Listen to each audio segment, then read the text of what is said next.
Antanui yra 13,5 metų. Jisai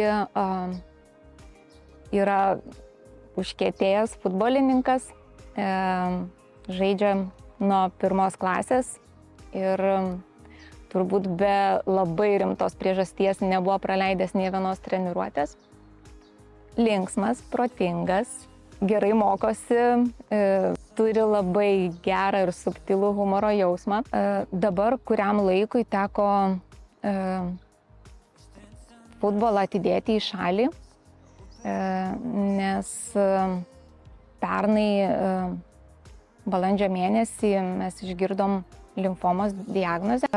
Tada buvo paskirtas chemoterapinis gydymas, tai mes tą visą kelią praėjom ir rugsėjo mėnesį jau pilnai grįžo vėl į savo įprastą gyvenimą, į futbolą, treniruotės, varžybos ir su draugais visur ir žodžiu, tikrai gyveno tą tokį paauglišką laiką.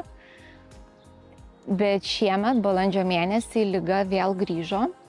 Pati liga anaplazinė didelių ląstelių limfoma yra agresyvi, labai greitai progresuojanti vaikų amžiuje ir dažniausiai jinai pažeidžia limfmazgius.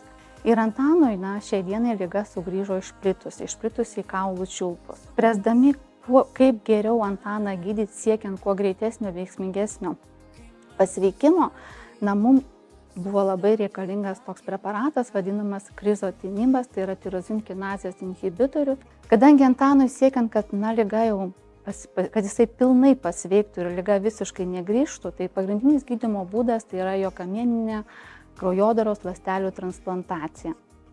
Bet kad prieiti iki tos kamieninių kraujodaros ląstelių transplantacijos, mes turim tą esamą ligą ją sumažinti iki minimalios.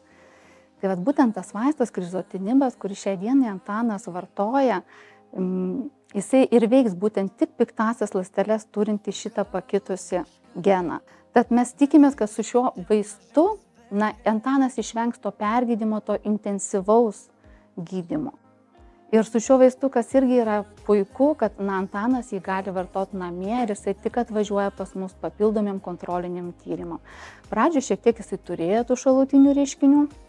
Šią dieną šitie šalutiniai reiškiniai išnyko, tą vaistą toleruoja jisai puikiai. Yra jau padaryti pirmieji tyrimai, ligos stabilumui vertinti ir liga išties traukiasi. Suaugusiam pacientam šis preparatas yra tikrai kompensuojamas. Vaikų populiacijų šio vaisto poreikis yra labai retas. Tačiau mes jau matom, kad per paskutinius 2 metus tai jau yra, jeigu neklystu, 2 ar 3 atvejis. Ir mes visgi galvojam turbūt, kad reiks tvarkyti visą, taip vadinamą dokumentaciją siekiant to kompensavimo vaikams. Ačiū Sigitui, kuris Žygimanto gimtadienio proga sugalvojo tokią dovaną, nes iš tiesų yra labai gražu ir prasminga, kai žmonės turėdami galimybių